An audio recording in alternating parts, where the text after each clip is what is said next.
So this will be a quick video on how to keep the daytime running lights on all the time on a Nissan GTR.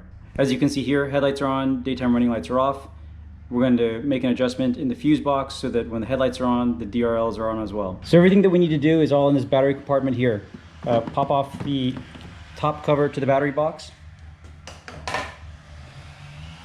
And in this fuse box, we're going to do a jump between one of the fuses and a blue wire to complete the circuit so that the DRLs are always on.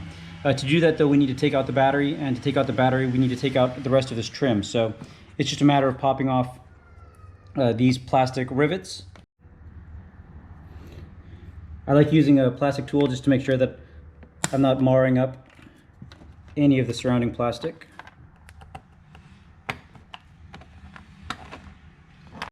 Once all of the rivets are out, you just lift the trim out.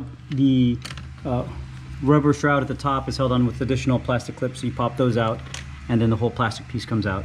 So this is the box we want to get into, but we're going to need to get into we need to remove the battery to do that. So we're going to remove the negative, positive terminals, these two 10mm bolts that has this bracket that holds it, pull the battery out, and then we'll get inside the box here.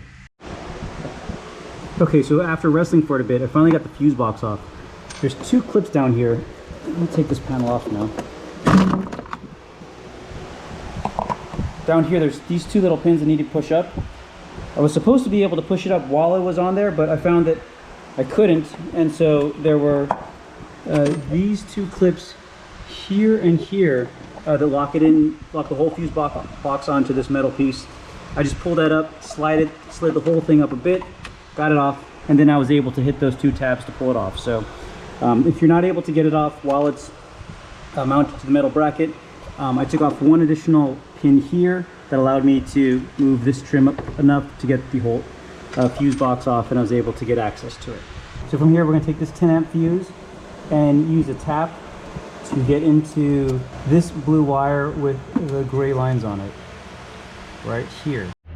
So here are the two things that we'll need. This is the tap that supports two mini fuses that we can pull off of the single source from the 10 amp fuse that we're taking out. And then these are just wire taps for the blue wire. So we're going to take the blue connection end off this and replace it with one of these blue connectors to go into the tap. And we're going to pop in two 10 amp mini fuses into this. And that should be all the electrical work that we need to do. So here's our fuse tap with the two 10 amp mini fuses and the connector for the tap into the blue wire.